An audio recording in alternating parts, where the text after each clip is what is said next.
All right. Let's turn to Joshua chapter 4.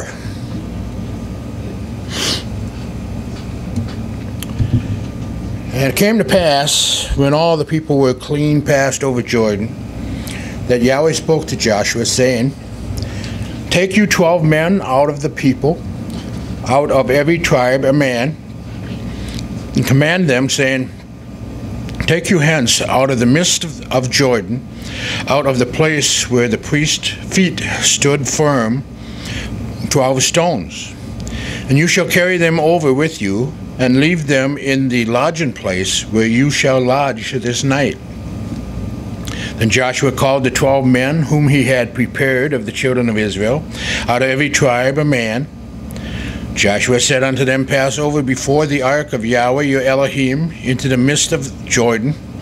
Take you up every man of you a stone upon his shoulder, according unto the number of the tribes of the children of Israel, that this may be a sign among you, that when your children ask their fathers in times to come, saying, What mean you by these stones? Then you shall answer them, that the waters of Jordan were cut off before the ark of the covenant of Yahweh. When it passes over Jordan, the waters of Jordan were cut off, and these stones shall be for a memorial unto the children of Israel forever. And the children of Israel did so as Joshua commanded, took up 12 stones out of the midst of Jordan, as Yahweh spoke unto Joshua, according to the number of tribes of the children of Israel, and carried them over with them unto the place where they lodged, and laid them down there. And Joshua set up 12 stones in the midst of Jordan, in the place where the feet of the priests which bear the ark of the covenant stood, and they are there unto this day. For the priests which bear the ark stood in the midst of Jordan, until everything was finished that Yahweh commanded Joshua to speak unto the people, according to all that Moses commanded Joshua. And the people hasted and passed over. And it came to pass, when all the people were clean passed over, that the ark of Yahweh passed over, and the priest in the presence of the people, and the children of Reuben and the children of Gad and the half tribe of Manasseh passed over armed before the children of Israel, as Moses spoke unto them. About 40,000 prepared for war passed over before Yahweh unto battle to the plains of Jericho. On that day Yahweh magnified Joshua in the sight of all Israel, and they feared him, as they feared Moses, all the days of his life. And Yahweh spoke unto Joshua, saying, Command the priests that bear the ark of the testimony, that they come up out of Jordan. Joshua therefore commanded the priests, saying, Come ye up out of Jordan. And it came to pass, when the priests that bear the ark of the covenant of Yahweh were come up out of the midst of Jordan, and the soles of the priest's feet were lifted up unto the dry land, that the waters of Jordan returned unto their place, and flowed over all his banks, as they did before. The people came up out of Jordan on the 10th day of the first month, and encamped at Gilgal, in the east border of Jericho. Those 12 stones which they took out of Jordan did Joshua pitch in Gilgal. And he spoke unto the children of Israel, saying, When your children shall ask their fathers in time to come, saying, What mean these stones? Then you shall say, Let your children know, saying, Israel came over this Jordan on dry land. For Yahweh your Elohim dried up the waters of Jordan from before you, until you were passed over, as Yahweh your Elohim did to the Red Sea, which he dried up from before us, until we were gone over. That all the people of the earth might know the hand of Yahweh, that it is mighty, that you might fear Yahweh your Elohim forever. There's a story about a guy named John who had a really horrible memory. One day John ran into his friend whom he had not seen in a long time. He greeted him and said, Bill, do you remember what a bad memory I had? And Bill answered, Yes, I certainly do. Well, it's not bad anymore, he says. I went to a seminar and they taught us how to remember things. It was a great seminar, and now I have a wonderful memory. And Bill answered, That's great. What was the name of the seminar? Well, John said, wait a minute, my wife went with me. I'll ask her. And he turned and he saw his wife nearby. Then he turned back to Bill. And he said, what's the name of that flower with a long stem and thorns and red bloom? Do you mean a rose? Bill answered. Yeah, thanks. John said, hey, Rose, what's the name of that seminar that we attended? The problem with far too many believers is that we have short memories. We forget the victories that Yahweh has given us. We forget the blessings that Yahweh has given us. We forget the miracles that Yahweh has performed for us. In Hebrews 13:8, Yeshua, Messiah, is the same yesterday and today and forever. We need to remember that Yahweh has done for us and realize that He can do it again. We need to remember the victories. In the first 7 verses that I read you, it mentions that. Signs among you. After Joshua and the people had crossed the Jordan, Yahweh gave Joshua another command. He said, choose 12 men from among the people, one from each tribe. Tell them to take up 12 stones from the middle of the Jordan, right where the priests were standing, and to carry them over. Take them 12 stones and put them down at the place where you're going to stay tonight. Yahweh knew that they were short-minded people, and that they would soon forget all that He had just done for them. He also knew that their faith would be severely tested in the days to come. So he had Joshua order 12 men take the stones from right in the middle of the Jordan, where the priests were standing with the ark. However, we need to notice how Joshua worded his orders to the 12 men. He says, go over before the ark of Yahweh your Elohim into the middle of the Jordan. We need to see that the role of the ark in His commands is crucial. He did not tell them to go and get stones from where the priests were standing, but He said, go over before the ark of Yahweh. The ark symbolized to them the presence of Yahweh. What they needed to remember was not that they had done, but what Yahweh had done. They did not cross over the Jordan on dry ground because they were all powerful, but because Yahweh was all powerful. The purpose of the stones was to serve as a sign among them. In the future, when your children ask you, what do these stones mean? A stone monument was commonly used as a memorial to remind future generations of what had happened at a particular place. This is common today. We can go to some town squares and we'll see monuments to those whom their community gave their lives in times of war. This was not just to remember, this was not just a reminder to them of what Yahweh had done for them, but it was also a reminder to the future generations that are to come. We can also see another reason they were to remember. Notice that what Joshua calls the ark of the covenant of Yahweh. This brings us back to the idea of a covenant.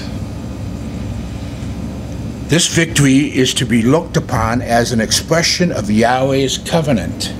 In Deuteronomy 7 verse 7, Yahweh did not set His love upon you, nor choose you because you were more in number than any people, for you were the fewest of all people, but because Yahweh loved you, because He would keep the oath which He had sworn unto your fathers, has Yahweh brought you out with a mighty hand and redeemed you out of the house of bondmen, from the hand of Pharaoh, king of Egypt.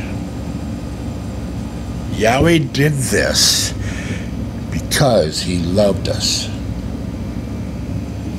Yahweh still brings victories.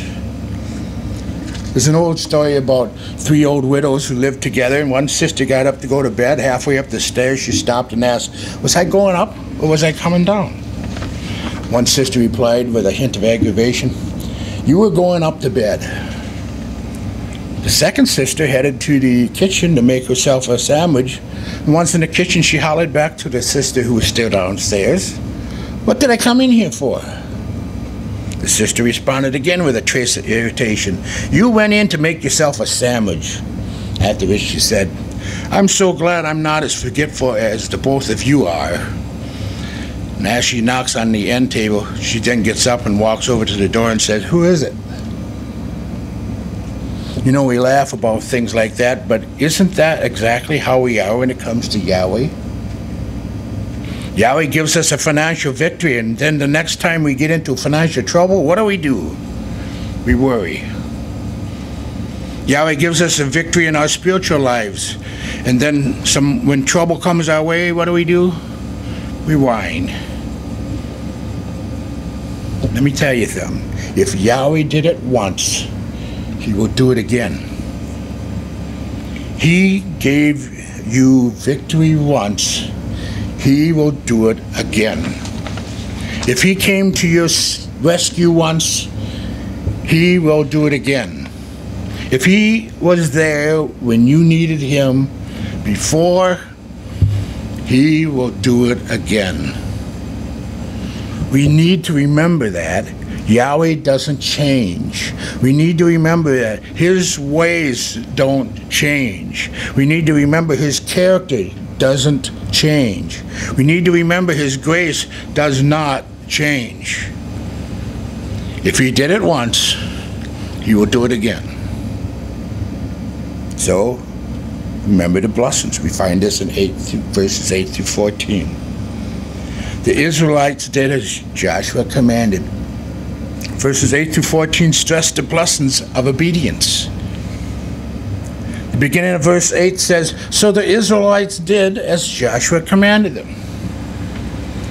The representatives of the 12 tribes did exactly as Joshua had commanded them and picked up the stones from the riverbed. The very fact that they were able to do so is a sign of the blessings of obedience. If they had not obeyed Yahweh and stepped out into the river, they never would have experienced this miracle of faith. However, because of their obedience, they experienced the power of Yahweh. Obedience brings blessings.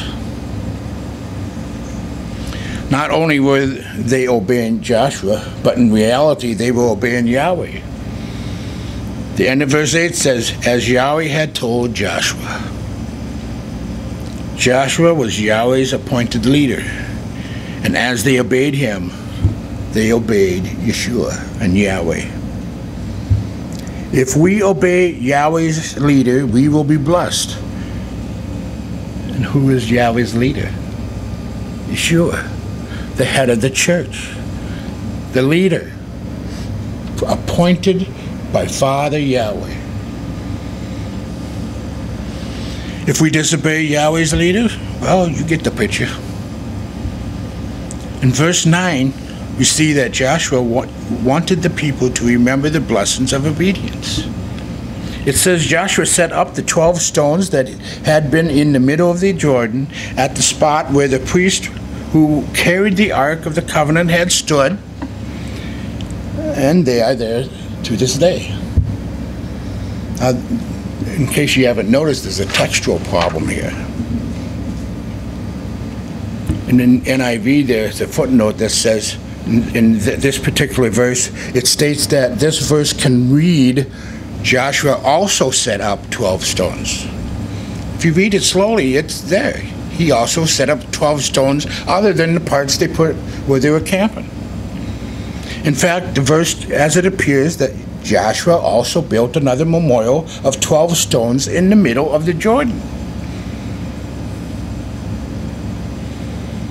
where the priest stood with the Ark of the Covenant.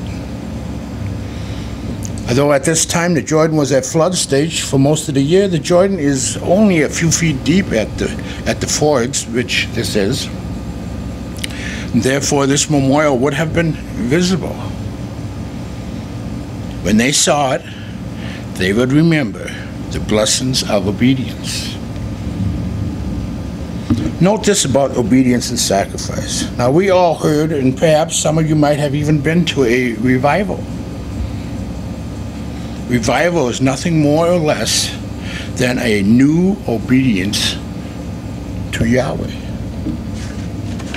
If we want the blessings of revival, it takes the discipline of obedience. We need to remember what happened in the past when we have obeyed Yahweh, remembering the blessings it brought. We need to remember what happened in the past when we disobeyed Yahweh and what it brought. Even the laws of nature tells us that every action has an equal and opposite reaction. The law of Yahweh is no different. If we obey Yahweh, we will be blessed. If we disobey Yahweh, we won't. Remember and obey.